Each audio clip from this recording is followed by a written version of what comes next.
Hey, it's Marina, travel experta, and today we're going to be talking about Xela or Quetzaltenango of Guatemala. Are you guys ready for an adventure?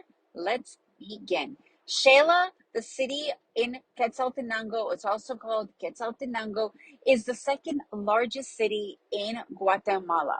It is quite large as far as the spacing, but normally when you go to Xela, you're mainly staying in zone one. Zone one is where the majority of the hotels are. Also, a lot of Airbnbs are.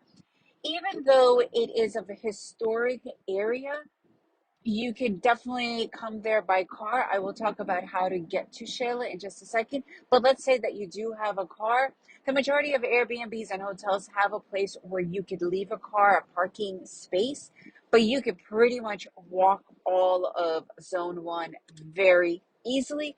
And it's even very recommendable because the traffic can get pretty harsh. The streets are really narrow. So actually parking in a restaurant can be a bit of a pain in the butt, especially if you have a place where to leave your car.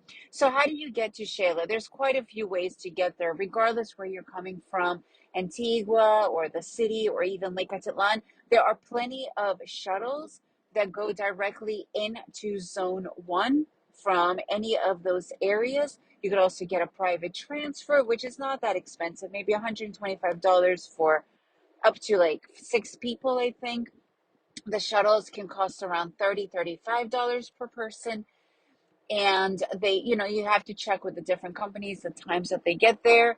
If you are renting a car or if you have your own car, it's very easy to drive into. The traffic can be quite intense when you get to the actual city itself. But traffic is eternal in all parts of the world at this point. So it's just something that is a norm. Like I was saying earlier, the majority, pretty much every single hotel, hostel, Airbnb, they do have a parking space of their own, or they rent out a parking space in a parking lot that you normally don't have to pay for.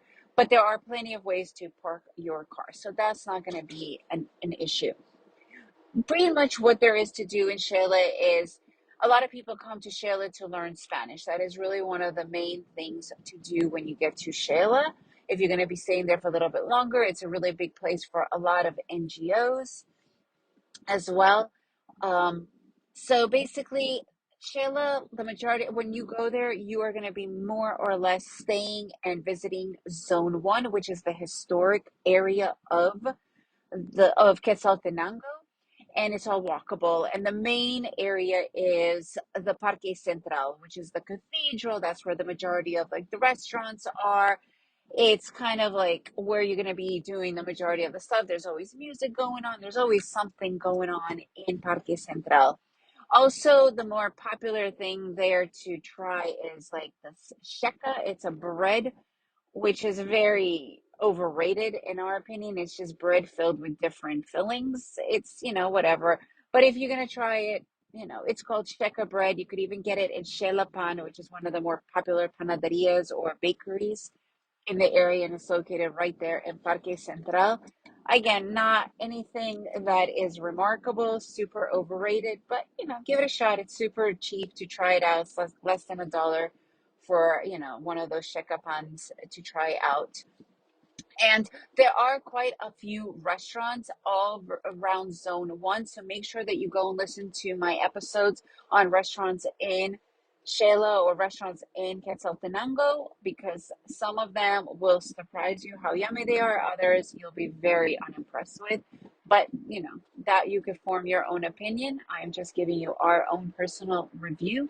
The city itself is really cute to walk around. It's easy to walk around. It can get hectic with people. There's always some sort of a festival or something going on, but it's fun. That makes it a little bit more fun. Other than that, it has everything that you really need.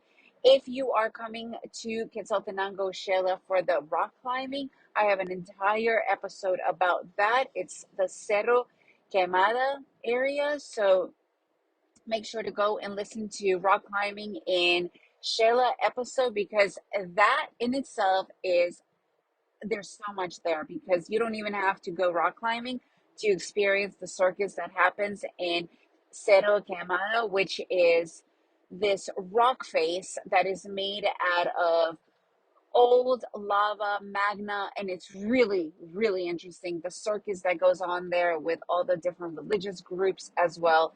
Highly recommend you take at least a day to go and visit there, hike up. You do not need to rock climb to go and check it out.